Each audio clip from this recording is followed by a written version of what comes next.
Kung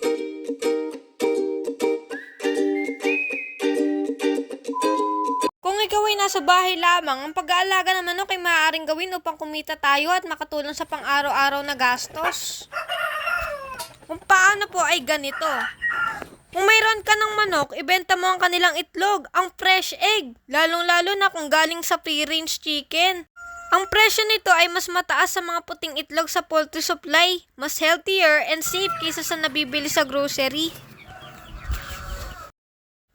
Pangalawa, magbenta ng fertile egg for hatching.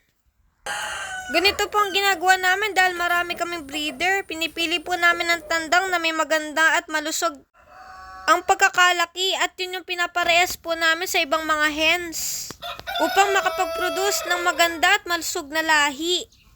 Kaya ang mga customer po namin ay pinipili na bumili ng mga fertile egg upang ipahatch nila yon.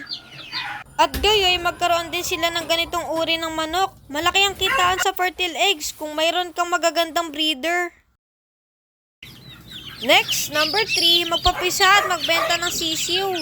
Marami ang mga gustong mag-alaga ng manok na nagsisimula sa sisiw.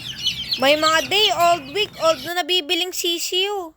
Yun lamang po ay hindi po accurate kung puro babae o lalaki ang mabibili. Sa presyo ay hindi naman ganun kamahalan.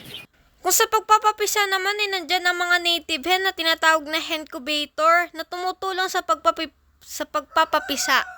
May DIY manual incubator at meron din namang automatic incubator. Pang-apat, magbenta ng pullets at RTL. Marami naghahanap ng mga ready-to-lay egg na manok.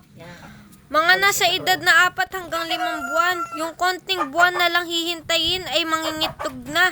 Karaniwan kasi sa mga free-range chicken ay 6 na buwan nagsisimula ang pangingitlog. Sa presyo ay mas hamak taas ang presyo ng mga ganitong edad kumpara sa week-old at breeder's age.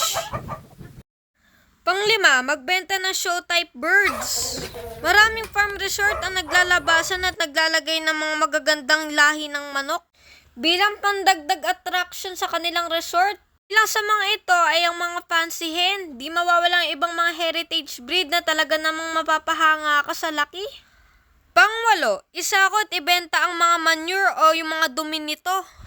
Ang dumi o ipot ng manok ay mataas sa nitrogen content kaya the best sa mga organic garden farming. Yun lang, kailangan mo muna itong bulukin bago mo gamitin sa halaman. At pang-10, i-vlog mo yung manok mo. Katulad ng ginagawa namin, sineshare namin ang aming experience sa pag-aalaga ng manok through vlogging. Sa paggawa ng video na ina-upload namin sa aming page. May mga iba namang writer sa social media na nagsusulat ng vlog about sa mga amazing facts, racing, and other thing about chicken. Marami ang namamonetize sa YouTube, Facebook, Instagram at TikTok na ang content nila ay tungkol sa manok. O diba maraming paraan para kumita, maging matyaga lang, mapamaraan at magdasal upang magabayan ng tama. At yun lamang po, sana po ay nagustuhan nyo. Thank you for watching. This is Ian's Vlog and Family. Mwah!